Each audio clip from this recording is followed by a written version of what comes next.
నిఖిల్ గురించి చూసుకుంటే నిఖిల్ ఏంటో ఇంత ఎమోషనల్ అయిపోతున్నాడని నాకు అర్థం కావట్లేదు. ఎప్పుడు చూసినా కళ్ళ ఇప్పుడు ఆయన నిద్ర కూడా పోవట్లేదు అనుకుంటా, ఇదే ఎమోషనల్గా ఏడుస్తున్నాడు అనుకుంటా.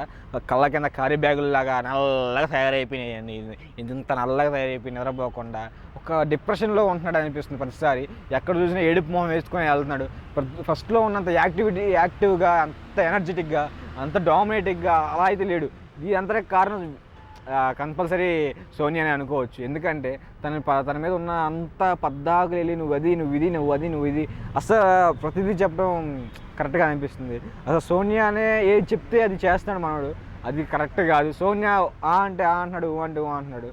సో నాకైతే అది అస్సలు నచ్చలేదు. సో తన గేమ్ తను ఆడుకుంటే, తను ఇండివిజువల్గా ఆడుకుంటే ఇంకో స్టేజ్లో ఉంటాడు మనకి నిఖిల్ అని నాకు అనిపిస్తుంది. టాప్ 1లో ఉండే ఛాన్స్ అయితే ఉంది, అంటే టాప్ 2లో ఉండే ఛాన్స్ అయితే కంపల్సరీ ఉంటుంది నిఖిల్ అలా ఉంటే.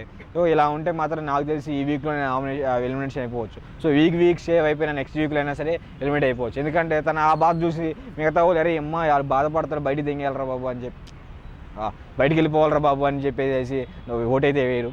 సో అంత ఎమోషనల్ అవ్వాల్సిన పని లేదు. నిన్న మన నైనికాతో కూడా అంటున్నాడు, నేను మాట్లాడితే ఒక డామినేటింగ్ అంటున్నారు, నేను ఏది మాట్లాడినా ఏది చేసినా నేను ఎలా ఉన్నా ఒక అగ్రెసివ్ పర్సన్, లేదంటే డామినేట్ చేస్తున్నారు, లేదంటే యాటిట్యూడ్ ఇలా అనుకుంటున్నారు అందరూ. సో నేను ఎలా ఉండాలి? అరే ఎవ్వరూ అనుకోవట్లేదు. అక్కడ నీకు చెప్పింది ఏంటంటే యష్మి చెప్పింది ఇవన్నీ. సో నేను ఇలా చేస్తున్నావు, అలా చేస్తున్నావు, వాళ్ళని ఇలా అన్నావు, అలా అన్నావు, ఇలా అన్నావు, ఇవన్నీ చెప్పి నీ మైండ్ పొల్యూట్ చేసింది. ప్యూర్ హార్టెడ్, నీకు ఎలా అనిపిస్తే అలా ఉంటావు. సో అలాగే ఉంటే నాకు బాగా ఇష్టం అని చెప్పేసి నేను అనుకుంటున్నాను. సో నిఖిల్ అయితే అలా ఉంటే బాగుండు, ప్యూర్ హార్టెడ్గా. సో ఏదన్నా సరే తను డామినేట్ చేసేసి అందరినీ ముందుకు నడిపిస్తూ, తన ఒక పెద్దనలాగా ముందుండి నడిపిస్తూ ఉంటే, ఒక చీఫ్ లాగా, అంటే చీఫ్ అయినా అవ్వకపోయినా ఒక పెద్ద మనిషిలాగా ఉంటాం, అందరినీ గైడ్ చేయడం. సో అది నాకు బాగా నచ్చింది తనలో. సో అందరికీ నచ్చింది విషయం కూడా అదే. ఎంతమందిని డామినేట్ చేస్తున్నా ఏదనుకున్నా సరే తన స్టాండ్ తీసుకొని చేయడం కానీ అది చాలా మంచిగా అనిపిస్తుంది. ఎవరేమనుకున్నారు పర్లేదు, నేను అనుకునే విధంగా ఉంటేనే అందరికీ నచ్చుతాడు. సో అలాగే ఉండాలని కోరుకుంటున్నాను. బట్ అటు అలాగైతే ఉండట్లేదు.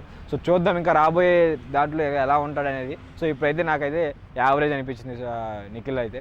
నిఖిల్ సోనియా మాట్లాడుకోవట్లే కదా, మీరు ఎలా భావిస్తారు? సోనియా వెళ్ళి పృథ్వీతో నిఖిల్ గురించి మాట్లాడుకోవడం, నెగిటివ్గా చెప్పడం మీకు ఇలా అనిపిస్తుంది? సోనియా వాళ్ళిద్దరు మాట్లాడుకున్నా. సో ఆ నెగిటివ్ అయితే చెప్పట్లేదు, నెగిటివ్ అయితే కాదు. కానీ అది ఎలా చెప్తుందంటే తను ఇంకా ఎమోషనల్ అయిపోతున్నాడు, అక్కడే ఉండిపోతున్నాడు, అక్కడే స్ట్రక్ అయిపోతున్నాడు, అందుకే నేను తనతో మాట్లాడాలనుకోవట్లేదు అని చెప్పేసి అలా అయితే చెప్తుంది.